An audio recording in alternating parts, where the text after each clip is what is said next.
오늘 말씀은 사도행전 26장부터 28장 마지막까지 그리고 로마서 1장부터 4장까지 이렇게 보도록 하시겠습니다. 사도행전 26장에서 28장까지 우선 보도록 하겠습니다. 이 사도행전 26장에서는요, 사도 바울이 또 유대인들의 고발로 인해서 그때 당시에 유대 땅을 다스리고 있었던 아그리빠 왕 그 앞에서 자신을 변호하는 내용이 이렇게 나옵니다. 여러분들 유심히 보시면 알겠지만은 사도행전에서는요, 사도 바울이 자기 자신을 변호하는 그 자기 변증의 그 패턴이 나오는데 어떻게 나오냐면은 나는 전에는 이런 사람이었다. 근데 어느 날 갑자기 내가 이런 체험을 하게 됐다. 체험한 후에 나의 변화된 모습은 바로 이것이다. 이제 이 패턴을 계속 반복적으로 해요. 사도행전 9장에서 한번 말씀하셨고요. 그 다음에 22장에서 말씀하셨고, 오늘은 26장에서 똑같은 내용을 용어만 약간 바꿔서 이렇게 세 번이나 바울이 이렇게 반복해서 자기 이 변호를 합니다.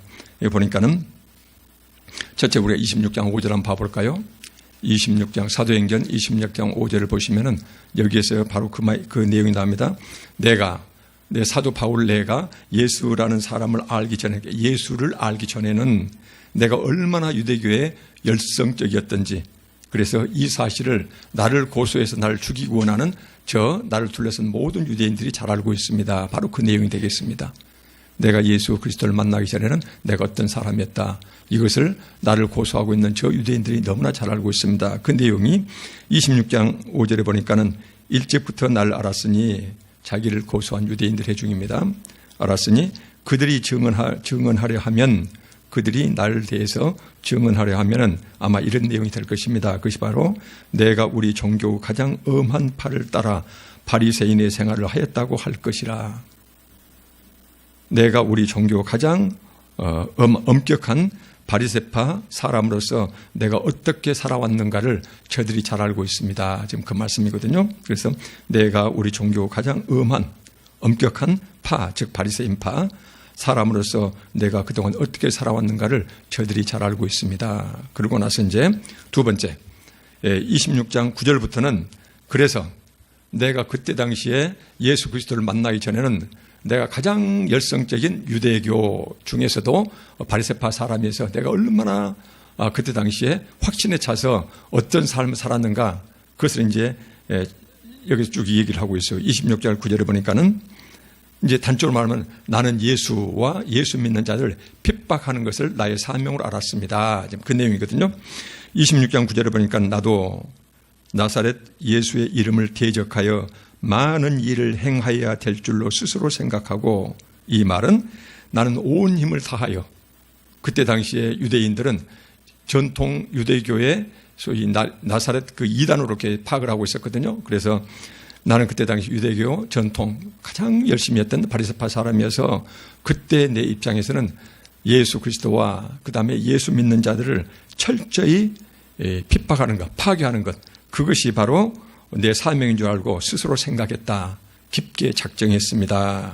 그래서 온 힘을 다하여 나사렛 예수를 대적해야 한다고 나는 생각했습니다. 그래서 10절에 보니까는 많은 성도를 옥에 가두며 또 죽일 때에 내가 찬송 투표를 하였고, 그들을 예수 그리스도 믿는 자들을 감옥에 쳐놓고 그들을 처형하는데 나는 열렬히 앞장섰다. 그 표현을 지금 여기서는 내가 찬송 투표를 하였습니다. 지금 얘기를 하고 있어요. 11절에 또 그것으로 부족하니까, 그래서 나는 철저히 유대교 입장에서 예수 믿는 자들을 철저히 파괴시키는 것, 이것이 나의 온 사명인 줄 알고 스스로 작정하고 그들을 옥에 쳐넣고 그 다음에 그들을 사형시키는데, 쳐 죽이는데 내가 열렬히 앞장섰던 사람이다. 이것이 내가 예수 그리스도 만나기 전에 내 모습이었습니다.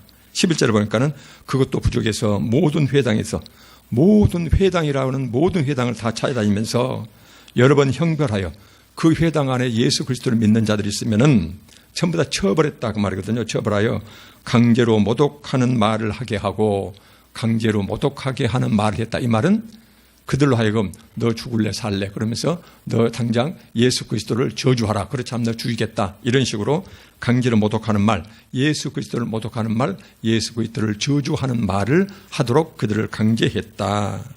심지어 그들에 대하여, 그것도 부정해서 그들에 대하여 심히 격분하여 예수 믿는 자들을 향하여 내가 분노가 크게 달해서, 그래서 외국 성에까지 가서 박해하였고, 이제는 유대 땅을 넘어서서 이방 나라의 성에 가서, 그때 당시에 유대인들이 여러 나라에 흩어져 살았거든요. 그들을 찾아내서 그들까지 내가 박해하였다. 그러면서 내가 예수 그리스도를 만나기 전에는 얼마나 철저한 유대교 사람이었는지, 그 다음에 나는 다른 사람과 틀렸다. 아주 철저하니 예수 믿는 자들을 파괴하는 게 나의 사명이었다. 그래서 그들을 옥에 쳐놓고 그들을 죽이는데 열렬히 앞장섰고, 그것도 부족해서 그들을 회당을 전부 다 이잡듯이 찾아서, 이 앞전에 성경에서 뭐라고 그랬어요? 멧돼지가 땅을 파헤쳐서 먹이를 찾듯이 얼마나 집요하니 구석구석 찾아다니면서 예수 믿는 자들을 찾아내서 박했는지 자기의 모습을 적나라하게 이렇게 얘기를 하고 있어요.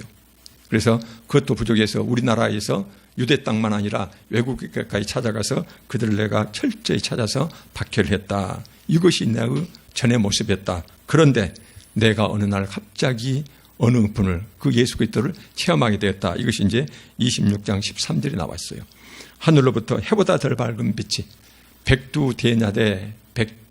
백주대낮에 해보다 더 밝은 빛이 나를 둘러 비췄고, 그 다음에 나와 내 동행들을 둘러 비추는지라. 14절에 보니까는 누구십니까? 그랬더니 사울아 사울아 네가 어찌하여 나를 박해하느냐. 누구십니까? 바로 나는 네가 박해하는 예수라. 이렇게 나는 백주대낮에 나의 이름과 함께 예수 그리스도를 직접 체험하게 되었습니다. 이것이 나이가 지금 예전의 그 모습과 정반대의, 그전에는 예수 그리스도의 핍박자였는데 지금은 예수 그리스도를 위해서 내 목숨을 내놓은 순교자로 변한 그 전환점이 바로 예수 그리스도를 내가 직접 체험했던 것입니다. 그 고백을 하고 있어요. 그러면서 그때 만났던 예수 그리스도가 나에게 이런 사명을 주었습니다. 26절 17절에 보니까는 이스라엘과 이방인들에게서 내가 너를 구원하여, 예수 그리스도 밖에 있었던 구원받지 못한 백성이었는데 너를 우선 세상에서 구원하여 그들에게 보내어, 예수 믿지 않는 자들에게 보내서 18절에 보니까는 그 눈을 뜨게 하여 어둠에서 빛으로, 그들의 눈을 뜨게 하여 어둠에서 빛으로 사탄의 권세에서 하나님께로 돌아오게 하고, 그래서 죄사함과 나를 믿어 거룩하게 된 무리, 죄사함과 나를 믿어 거룩하게 된 무리 성도들이죠. 그들 가운데서 기업을 얻게 하였다. 소위 하나님의 백성, 천국에서의 영생 복락, 그래서 이런 복을 내 몫을 얻게 하리라. 그래서 너는 내가 먼저 구원해냈으니 지금부터는 예수 그리스도 핍박자로부터 예수 그리스도를 네가 순교할 때까지 사방을 찾아다니면서 그들로 하여금 어둠에서 빛으로 나오게 하라. 사탄의 권세에서 하나님께로 돌아오게 하라. 그래서 그들이 전부 다 성도가 되게 해서 성도들이 누리는 한 몫을 차지하게 해라. 천국에서 영생 소망. 그래서 그 사람들이 나의 전도받고 회개한 사람들이 예수 믿고 천국 갈 수 있도록 그 사명을 그분이 나한테 주셨습니다. 이것이 바로 나의 사명이었습니다. 그래서 이 사명 때문에 지금 내가 여러분들 앞에 서 있습니다. 그 말이거든요. 그러면서 26장 26절에요. 이런 고백을 해요. 나의 이런 극적인 변화가 나 혼자만의 어느 구석진 곳에서 나 혼자만의 착각이 아니었습니다. 이 말을 고백하기 위해서 26장 26절에 보니까는 이 일은 한쪽 구석에서 행한 것이 아닙니다. 그 말이에요. 이 일은 어느 한쪽 구석에서 행해진 것이 전혀 아닙니다. 그래서 자신의 체험은 어느 한쪽 구석에서 자기 혼자만의 어떤 착각에서 일어난 것이 전혀 아니고 많은 사람들이 직접 함께 목격하고 함께 경험했던 것이라 유대사에 이것이 이미 널리 알려져 있습니다. 그러니 나의 재판장인 아그리빠 왕, 당신도 알지 않습니까? 지금 그 말이에요.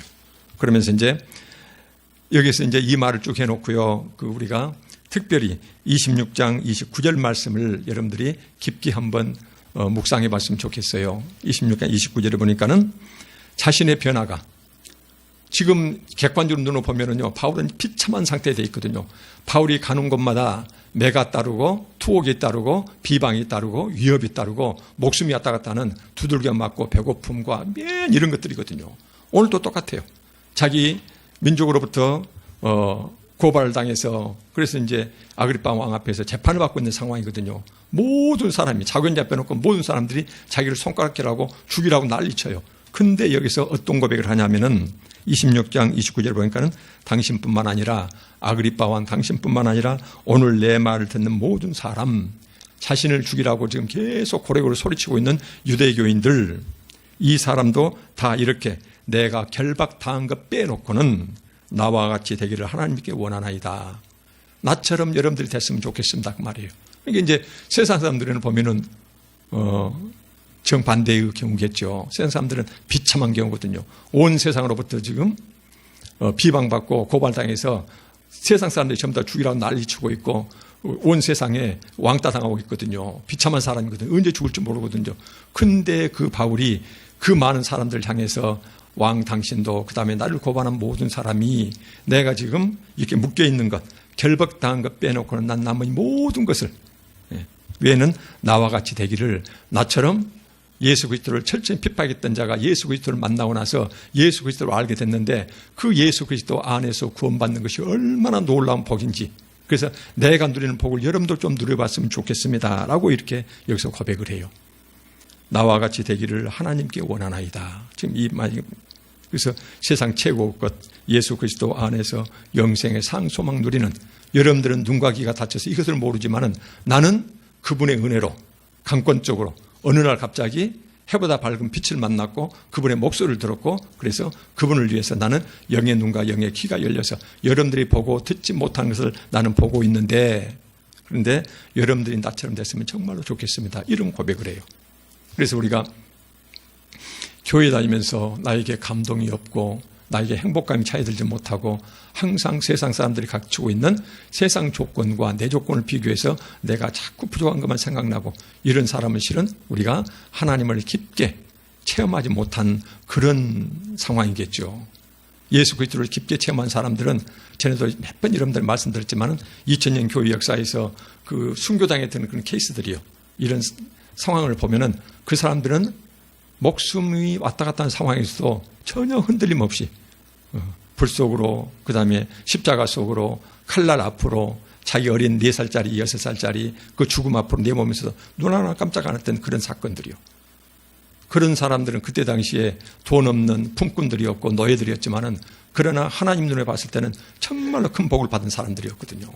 우리는 그래서 26장 29절 어찌 보면은 사도행전에 바울이 쭉 전도하면서 핍박당하면서 전도하는 이 과정에서 우리가 아주 눈여겨봐야 될 것 중에 하나, 바울은 자기 자신이 비참한 것이 아니고 너무나 고생한 것도 아니고 그렇게 고생하면서도 옛날 예수 그리스도를 몰랐을 때 그 다음에 떵떵거리면서 유대 사이에서 저 높은 자리에서, 그래서 유대 회중들을 몰고 다니면서 예수 그리스도를 핍박했던, 권력에 휘둘렸던, 그것보다도 지금 이렇게 잡혀서 결박당하고 죽음 언제 올지 모르는 그런 상황이 얼마나 더 행복한가라는 이런 깊고 깊은 믿음의 체험을 우리도 오면 얼마나 좋겠습니까? 늘 우리의 한 기도 제목이 되어야 되겠죠. 그러면서 이제 이렇게 이제 바울은 사도행전에서 그때 당시 유대 땅에 있는 백성들에게, 그 다음에 이제 그렇게 자기가 가는 곳마다 이방 땅을 가면서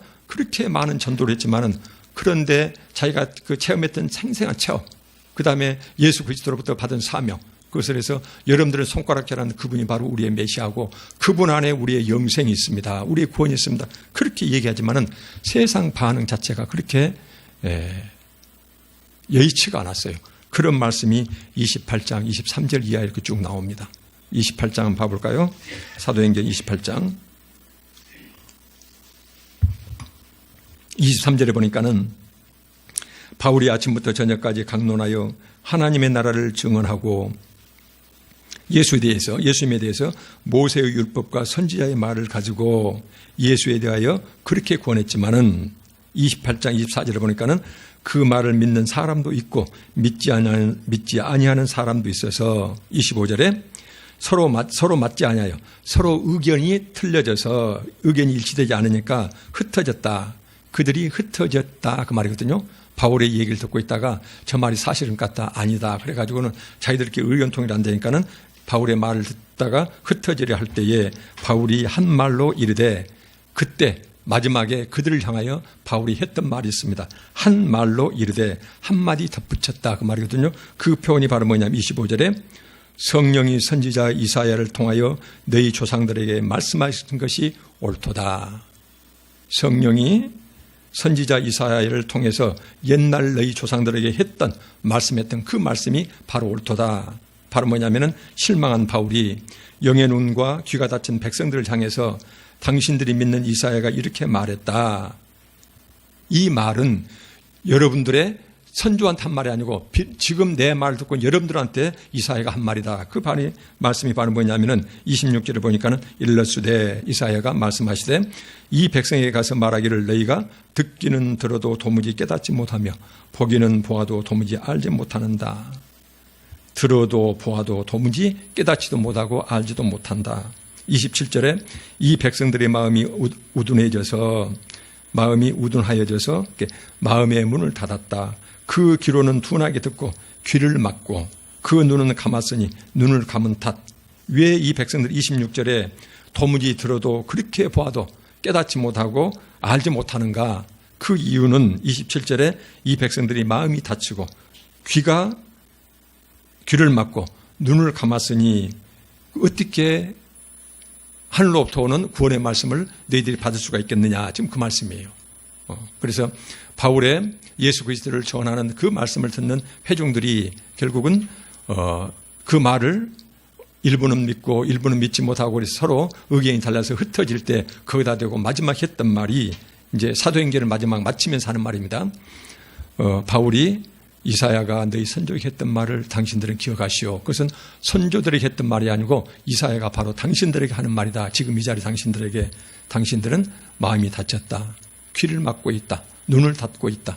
그래서 아무리 당신들한테 빛으로 오신 예수 그리스도를 그렇게 전해도 당신들은 그것을 깨달을 수가 없는 것이다. 그러면서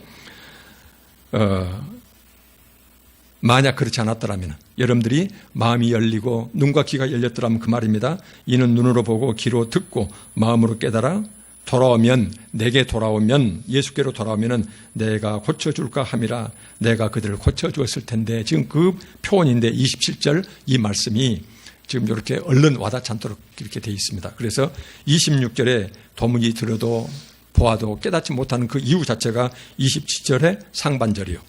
그들의 마음과 눈과 귀가 닫혔기 때문이다. 그 탓 때문에 그들은 아무리 생명의 말씀 전해도 그들은 받아들이지 못한다. 그들이 만약 눈, 귀, 마음이 열렸더라면, 그 말이거든요. 그랬더라면은 그들은 깨달아 내게로 돌아왔을 것이고, 그러면 내가 그들을 고쳐주었을 것이다. 고쳐준단 말은 뭔 말일까요? 세상 예수 그리스도를 모르는 사망에 있는 그 백성들을 구원의 길로 내가 인도했을 것이다. 지금 그 말씀이거든요. 그러면서 28장 28절 마지막 이렇게 말씀을 합니다. 그런즉 하나님이 이 구원이 이방인에 보내준 줄 알라. 그들은 그것을 들으라. 너희들을 향하여 열렸던 이 말씀이 이제 나는 너희를 떠나서 이방인들에게 이 복음을 전하러 가겠다. 이방인들은 당신들과 틀리게 이 말씀을 받아들일 것이다. 그렇게 이제 여기서 사도행전을 마치면서 바울이 이 얘기를 하고 있습니다. 그래서 이제 여기에서 이제 사도행전에서는 항상 우리가 바울이 이제 전했던 말씀 자체도 보지만은 여기에서 바울 자체에 우리가 초점을 맞춰가지고 바울이 예전에는 그랬던 사람이 어떻게 예수 그리스도를 그렇게 체험하고 나서 그렇게 변했는지. 그래서 이 바울의 변화가 실은 우리로 보면은 얼마나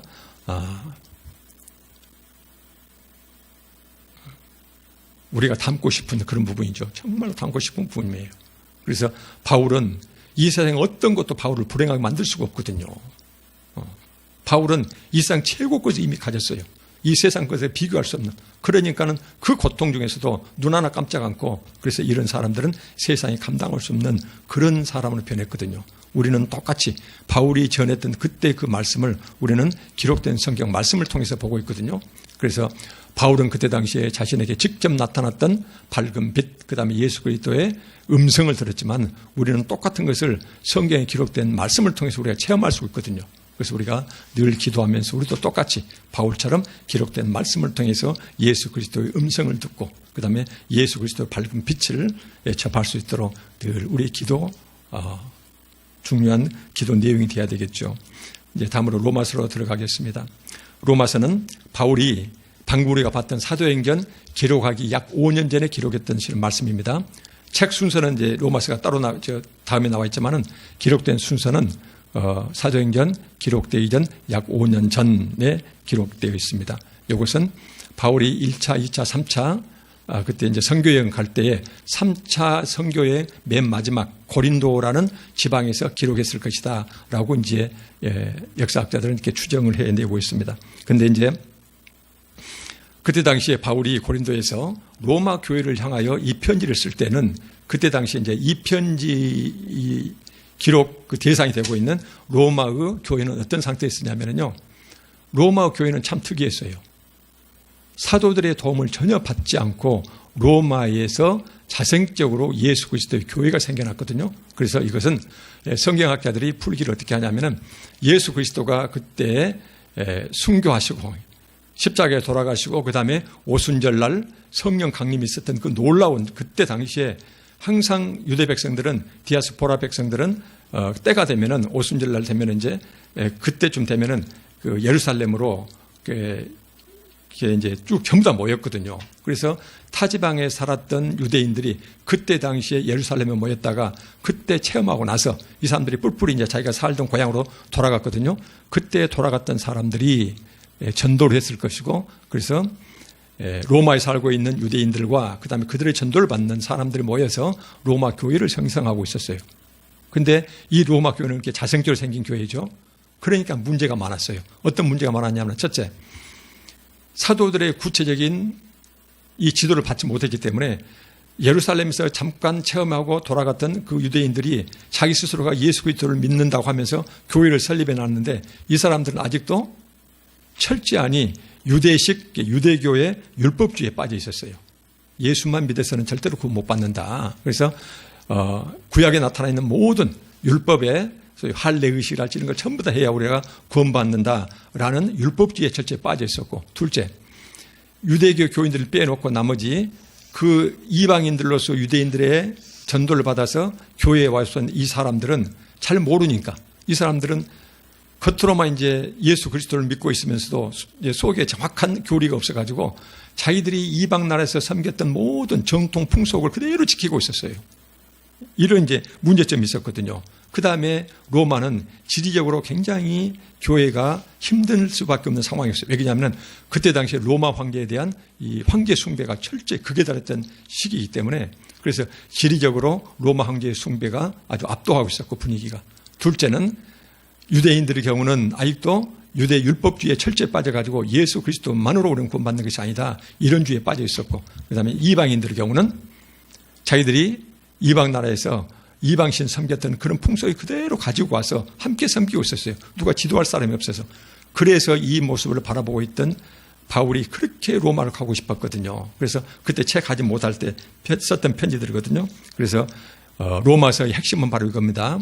방금 말씀드렸듯이 자생적으로 생겨난 교회. 그래서 율법주의와 이방 전통과 그다음에 황제 숭배가 서로 뒤엉켜가지고 올바른 구원관, 그다음에 교리가 채 성립되지 못한 그 교회를 향하여 우리가 예수 그리스도를 통한 구원, 그다음에 올바른 교리, 이게 올바른 구원관과 교리를 세우기 위해서 바울이 썼던 편지가 로마서입니다.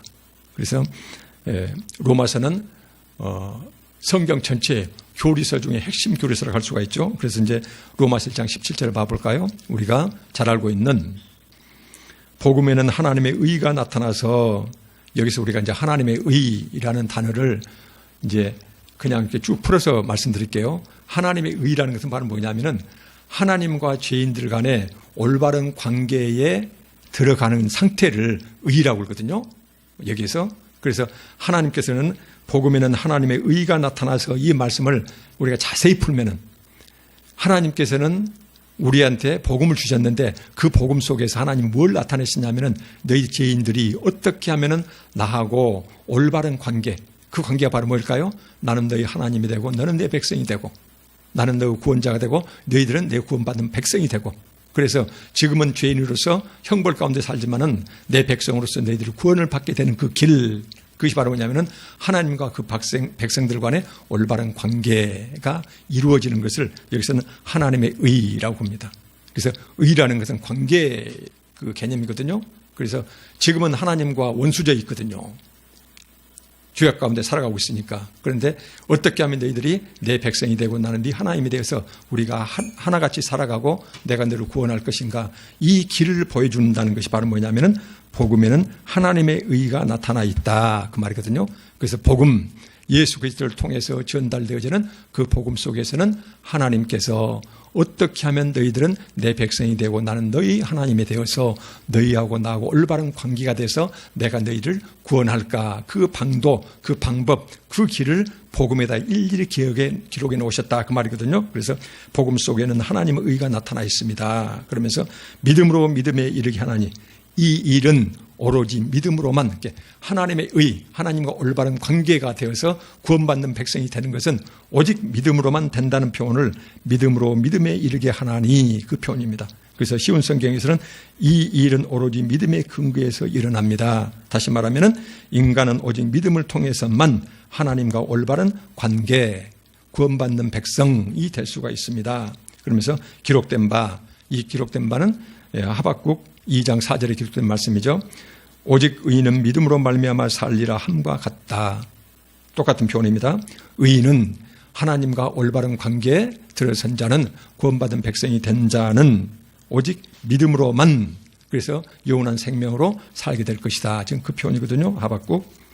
그런데 이제 그때도 말씀드렸지만은 원래 성경 원문에서는 오직이라는 강조 말이 없습니다. 그래서 하박국 말씀을 찾아보면은요, 오직이라는 단어가 들어가 있지 않아요. 근데 이제 이 성경을 그 본문을 해석할 때 믿음을 강조하기 위해서 여기서 오직 이 말을 강조하는 표현으로 들어가 있습니다. 그래서 이제 로마서 1장 17절 말씀 여러분들이 너무나 잘 알듯이 그 중세의 암흑기예요. 그때 중세 암흑기에서는 끝없이 하나님으로부터 내가 구원받기 위해서는 공로를 쌓아가야 된다, 공로주의에 빠졌을 때거든요. 그래서 맨날 하는 게 바로 뭐예요? 면죄부, 돈 없어 그걸 어떻게든 사야 돼요. 면죄부를 판매하고 그 다음에 끝없는 죄의 고백과 회개예요. 끝없는 죄의 고백과 회개. 혹시라도 고백하지 않는 죄가 나오면은 그 죄 때문에 내가 지옥 간다 해가지고는 끝없는 죄의 고백과 회개. 그 다음에 쉼 없이 반복되는 미사예요.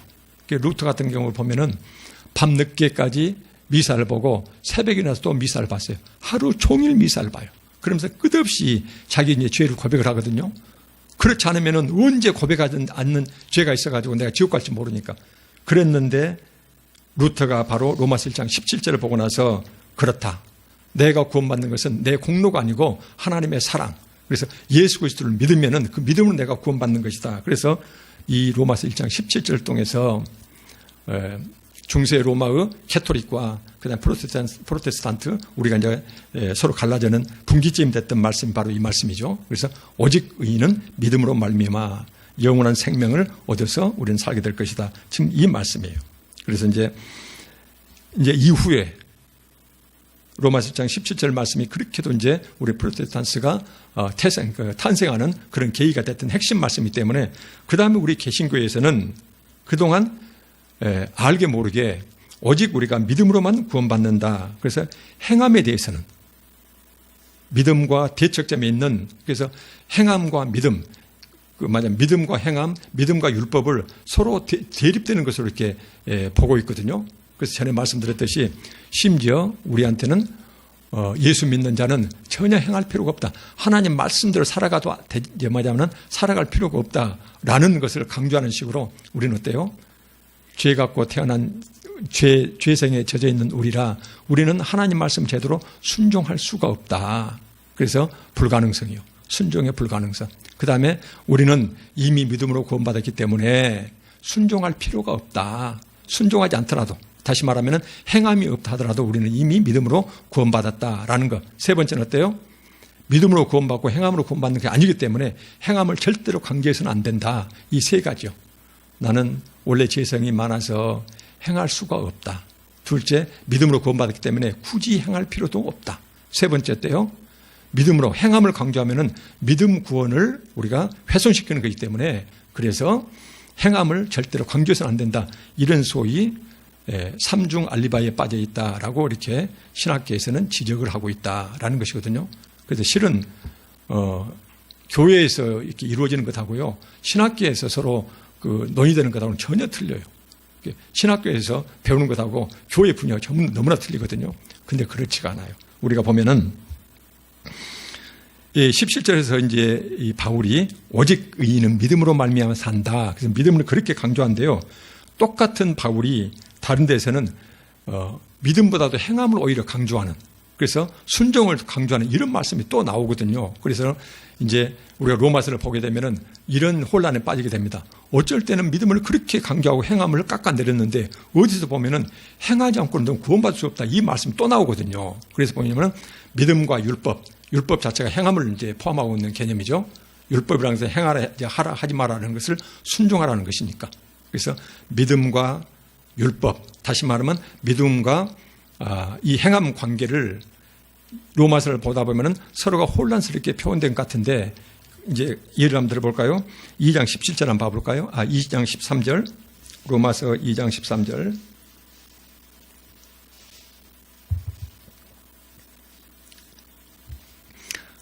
똑같은 바울이 서로 상반된 주장을 하는 것처럼 이렇게 나타나 있거든요. 하나님 앞에서는 율법을 듣는 자가 의인이 아니요, 의인은 핵심입니다. 우리가 예수 그리스도를 믿어야만 의인이 돼서 구원받을 수가 있는데, 의인이 아니요 오직 율법을 행하는 자라야 의롭다 하심을 얻으리니. 여기서 이렇게 상반된 이렇게 표현이 나와요. 또 한번 봐볼까요? 3장 28절은 또 정반대 표현이 나옵니다. 그러므로 2장 13절과 3장 28절을 한번 구분해 보시게요. 비교해 보시게요. 의롭다 하심을 얻는다. 2장 13절도 의롭다 하심을 얻는 것은 율법을 듣는 자가 아니요, 귀로 듣는 자가 아니요, 율법을 행하는 자라야만이 의롭다 하심을 얻는다. 그런데 똑같이 3장 28절에서 사람이 의롭다 하심을 얻는 것은 똑같은 의롭다 하심을 얻는 것이거든요. 율법의 행위에 있지 않고 믿음으로 되는 줄 우리가 인정하노라. 이 표현이 나와 있어요. 서로 이제 완전히 상반된 이런 말씀이 나오고 있거든요. 그런데 이제 우리가 이제 이 말씀을 보고서 실은 그 믿음과 그 다음에 율법, 그 다음에 믿음과 행함에 대해서 굉장히 혼란스러운 이런 경우들이 많이 이렇게 겪고 있습니다. 그런데 이제 우리가 이제 이 말씀을 볼 때 바울은 기독교를 자기가 창시해낸 종교가 아니거든요. 철저히 예수 그리스도를 만나서 예수 그리스도로부터 그대로 이제 받고 성령을 통해서 전해져 오는 하나님의 뜻을 그대로 지금 표현하고 있거든요. 예수 그리스도를 통해서 예수님으로부터 전해져 오는 그 말씀을 가지고 이렇게 전하고 있는데, 여기서 보니까는 서로 상반된 의롭다 하시는 것은 율법을 듣는 자가 아니고 오로지 율법을 행하는 자야만이 의롭다. 또 한쪽에서는 우리가 의롭다 하심을 얻는 것은 믿음으로 되는 것이다. 라는 것을 서로 이렇게 이제 상반된 이런 표현들이 나온 것 같다. 이제 그 말이거든요. 그러면은 바울은 이런 상반된 표현을 하고 있는 것 같은데, 바울은 예수 그리스도로부터 말씀을 받아서 전하는 자거든요. 그래서 예수님은 뭐라고 말씀하셨을까? 우리가 익히 잘 알고 있는 말씀이요. 마태복음 5장 17절에 이런 말씀이 있습니다. 우리가 익숙한 말씀이기 때문에 그대로는 제가 말씀을 읽어드릴게요. 내가 율법이나 선지자를 폐하러 온 줄로 생각하지 말라. 폐하러 온 것이 아니요 완전하게 하려 함이라. 내가 이 세상에 나타난 것은 율법을 폐지하려고 나타난 것이 아니고 율법을 오히려 완전하게 하려고 너희들한테 온 것이다 라고 주님은 이렇게 말씀하세요. 율법을 구약의 율법보다 더 완전하게 지키게 하기 위해서 오셨다는 것이에요. 그것이 바로 뭐입니까? 마음속으로만 음욕을 품는 자도 간음한 자, 형제를 마음속으로 미워하기만 해도 살인한 자. 그래서 옛날에 구약에서는요, 구체적으로 행동으로 나타나야 그 행동 결과를 보고 죄를 이렇게 이제 정했거든요. 근데 어때요? 마음속에서 형제를 미워해도 그때부터 이미 살인이 시작된 것이에요. 그 다음에 마음속에서 여성을 보고 음욕을 품는 것도 이미 간음이 시작된 것이에요. 그래서 겉으로 행동으로 나타나기 전에 마음속에서부터 율법을 적용하는 이런 말씀을 실은 예수님께서 말씀하셨거든요. 그러면서 마태복음 7장 21절에 또 그 말씀하세요.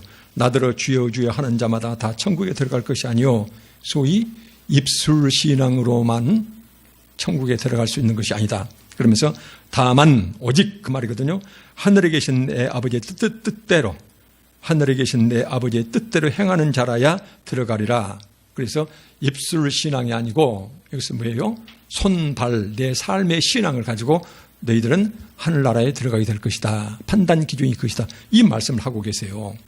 이제 그러다 보니까는 예수님께서는 이제 이 세상에 오신 것은 예수 그리스도를 믿음으로 우리는 구원받는다는 것이고, 그 다음에 예수 그리스도의 복음을 그대로 전하는 바울 사도도 보면은 우리가 오직 의인은 믿음으로 만이 천국 영생에 들어갈 수 있다. 그렇게 강조하는데 또 다른 한편에서는 율법을 듣는 자가 아니고 율법을 행하는 자라야만이 구원받는다. 이런 말씀이 이제 서로 이렇게 뒤섞여 있어요. 우리가 이것을 어떻게 정리해야 될까 그 말이거든요. 지금까지 드렸던 말씀은 상당히 혼란스러운 말씀인데 이렇게 믿음과 행함, 어쩔 때는 믿음만으로, 근데 어쩔 때는 믿음이 아니라 행함 없으면 안 된다 이렇게 표현하고 있고, 또 어쩔 때는 믿음과 함께 그 율법이요. 율법에 대해서 믿음과 율법에서 율법으로 하면 안 된다. 그래서 믿음으로 가는 것이지 율법의 행위로 가는 것이 아니다. 그래서 이것이 계속 이렇게 이제 성경역에서 계속 달리 표현이 되고 있는 것처럼 나타나요. 그래서 그동안 여기에 대해서 이제 신학다리를 정리했던 것들을 간략히 요약해서 이제 말씀드릴게요. 다시 말하면 이것은 인간이 만들어낸 교리가 아니고 성경에서 앞뒤 맥락을 살펴가면서 이제 정리했던 세 가지 방식이 있거든요. 그 세 가지 방식 첫째 뭐냐면은 바울은 일관되게 강조하는 것이 있습니다. 그게 바로 뭐냐면은 예수 그리스도를 밖에 살아가는 사람들 전에 말씀드렸습니다. 그래서 예수 그리스도를 알지 못하고 예수 그리스도 밖에 살아가는 사람들은 그들이 구원받기 위해서는 아무것도 필요가 없어요. 어떤 착한 행실도 필요가 없거든요. 오직 예수 그리스도를 구원자로 받아들이는 것, 예수 그리스도를 믿는 것만이 구원의 유일한 조건이거든요. 그래서 예수 그리스도 밖에 있는 사람들 향해서는 오로지 최고로 중요한 게 뭐예요? 믿음만을 강조해요. 오직 믿음이에요. 나머지는 아무런 필요가 없어요. 그래서 이렇게 강조하고, 그래서 성경 그 말씀에 쓰여질 때 앞뒤 맥락 속에서는 여기에서 믿음을 계속 강조하는 경우는 설령 겉모습 신앙이라 하더라도 속 사람 자체가 예수 그리스도를 굳세게 믿지 못한 사람들한테 그것은 예수 그리스도의 믿음이 가장 중요한 것이다. 어떤 행함보다도, 어떤 율법보다도, 율법 갖고 되는 것도 아니고 행함 갖고 되는 것도 아니고 예수 그리스도를 제대로 믿어야 된다. 이것을 계속 강조를 해요. 둘째, 그 사람이 예수 그리스도를 믿고 이제 예수 그리스도 안으로 들어오면은 구원받는 백성으로 구원의 길로 들어서면은 그때 강조하는 것이 뭐예요? 이제 너희들은 끝없이 하나님 백성이 됐으니 하나님의 법대로 세상을 살아가는 것이에요. 하나님의 법이 사랑의 법이거든요. 그래서 이제 이런 사람들은 너가 예수 그리스도 밖에 있었던 그 밖에 있었던 그런 과거와 다른 너는 옛사람이 죽고 새사람이 되었다. 그렇기 때문에 이제부터는 끊임없이 이제 믿음 안에 들어온 사람은 이제 믿음이 중요한 것이 아니에요. 믿음은 이제 기본 천재예요. 그 믿음 위에다가 어떻게 해요? 예수 그리스도를 닮아가는 순종의 삶, 하나님의 뜻대로 살아가는 삶, 소위 변화된 삶, 그렇게 행함을 강조합니다. 구체적으로 행함의 지침 자체가 율법이거든요. 그래서 이렇게 강조하고 있거든요. 그래서 이제 보면은 믿음, 소망, 사랑, 그 중에 제일은 사랑이라.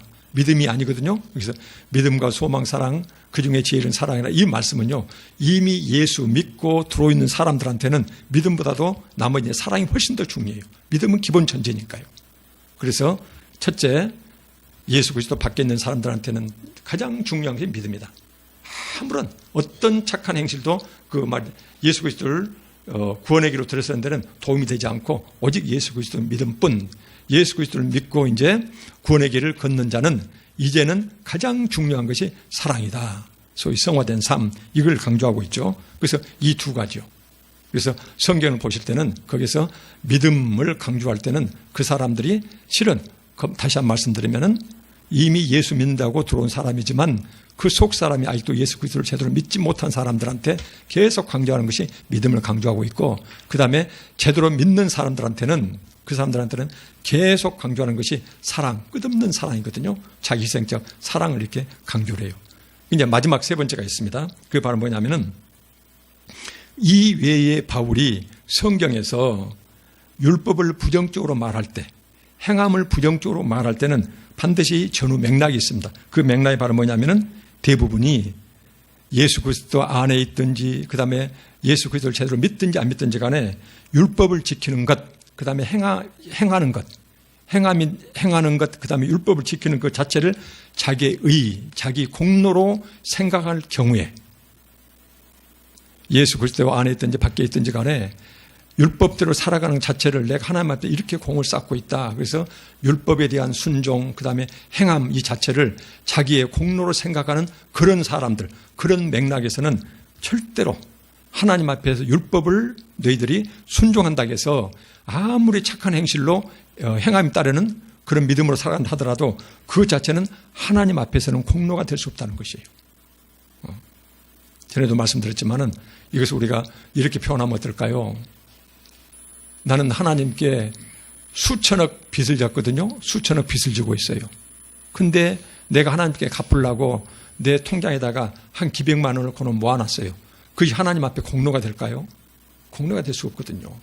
100이라는 빚이 있는데 1이라는 것을 내가 하나님을 위해서 갚으려고 딱 해놨다고 하면은 아직도 빚이 99가 남아있는 것이에요. 하나님 앞에 공로가 전혀 아니에요. 그래서 심지어 하나님 앞에 잘 보이려고 또는 하나님을 위해서 자기가 어떤 일을 행한다 하더라도 그것은 뭐예요? 결국 자기 자신을 위한 것이지 하나님이 무엇이 부족해서 나한테 꿔주고는 받으실 분이 아니거든요. 항상 우리는 하나님 앞에 내 공로는 아무것도 없어요. 어떤 경우도 하더라도 바울마저도 베드로 사도마저도 하나님을 위해서 주님을 위해서 목숨을 바쳤다 하더라도 그것은 뭐예요?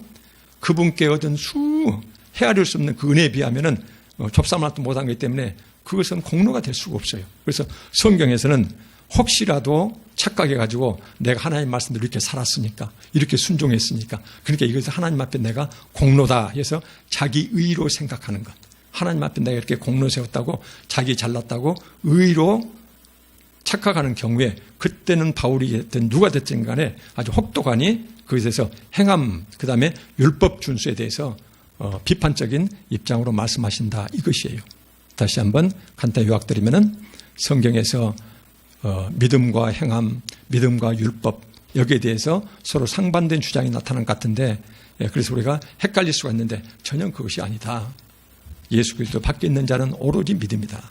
예수 그리스도 안에 있는 자는 오로지 사랑이다. 사랑을 그렇게 강조한다. 그래서 그 사랑이 없으면 큰일 날 것처럼 그렇게 이제 계속 성화의 삶을 살도록 유도해 간다. 그러나 이런 맥락을 떠나서 혹시라도 행함과 율법에 대해서 비판적 어떤 그런 의미가 나오면은 그것은 율법 행함 그 자체를 자기 공로로 생각하는 경우에 그것이 아니다라는 것을 납득시키기 위해서 그렇게 비판적으로 또는 반대하는 식으로 이렇게 성경이 기록되어 있다. 이렇게 이제 정리를 하면 되겠습니다. 그러면서 이제 그것이 바울한테 그대로 나타나 있거든요. 3장 31절에 봐보세요. 로마서 3장 31절에 보시면은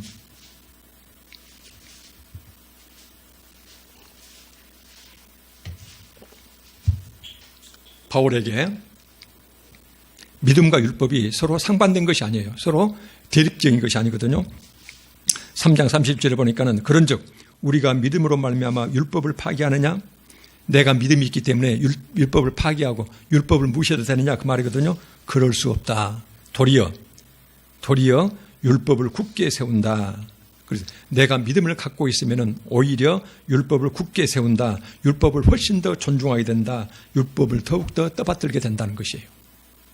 그래서 믿음과 율법, 믿음과 행함은 서로 상반된 것이 아니거든요. 그래서 믿음 안에가 이미 율법이 포함되어 있고 행함이 다 포함되어 있는 것이에요. 그래서 믿음과 행함은 별개의 것이 아니고 동전의 앞뒷면과 똑같은 것이다. 그래서 야고보서에서는 행함이 없는 믿음은 죽은 것이라고 이제 표현하고 있죠. 그래서 이런 성경 말씀이 서로 상반된 것 같지만 전혀 그것이 아니다.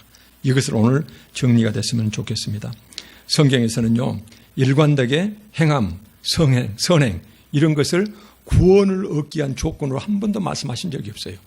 행함, 선행 이런 것들을 구원을 얻기 위한 예수 그리스도 밖에 있는 사람이 소위 선을 행해서 예수 그리스도 안으로 들어올 수가 없거든요. 그런 사람들은 반드시 믿음으로 구원받는 자에, 그래서 우리가 행함과 이 선행이라는 것은 구원의 조건이 아니다. 어떤 조건이에요? 어떤 열매예요? 이미 예수 믿고 구원받는 자들이 그런 자들에게서 나타나는 삶의 열매, 결과이지 원인이 아니거든요. 그게 구원의 조건이 아니에요. 구원받는 자의 나중에 결과예요, 이것이. 그래서 구원받는 자는 반드시 옛사람 죽고 내 안에 성령이 계시기 때문에 계속 내가 성화의 삶을 변화될 성화의 삶을 살 수밖에 없거든요. 그러니까 그런 사람들한테는 조금씩 선행이 나타나요.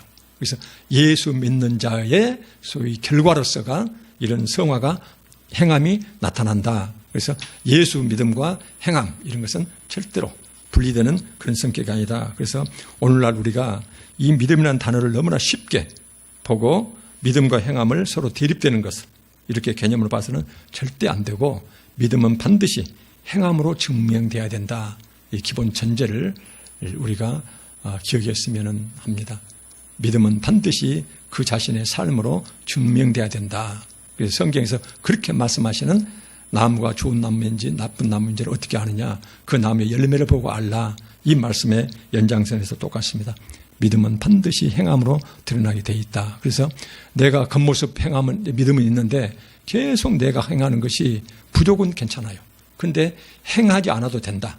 행함에 대해서 별로 관심도 없고 그다음에 거기에 대해서 하나님 앞에서 자기 부족 절절히 느껴지고 그래야 되는데 그런 자체의 마음도 없다 그러면은 그것은 실은 영적으로 심각한 상태다라고 이제 듣기 싫어도 우리가 이것을 받아들여야 돼요. 그게 성경적이거든요. 그래서 내가 예수 믿는데 수십 년이 흘렀는데 아직도 계속 영적 유아 상태에 머물고 있고 그래서 내 삶이 변화되지 않는 데 대해서 전혀 가책도 없고 자기 찌름도 없고 그렇다고 그러면은 이것은 정말로 두려운 상태다. 우리가 그렇게 정리를 할 수 있겠습니다. 네, 기도하고 말씀 마치도록 하겠습니다. 아버지 하나님, 우리 모두 이 시대의 풍조를 본받지 말게 하시고 성령 하나님의 인도하심에 늘 순종하게 하옵소서. 우리의 속사람이 날로 새로워지는 복을 받게 하옵소서. 행함이 따르는 살아있는 믿음으로 주님을 늘 기쁘시게 하는 우리 평생이 될 수 있도록 하나님 우리를 인도해 주시옵소서. 예수 그리스도 이름으로 기도합니다. 아멘.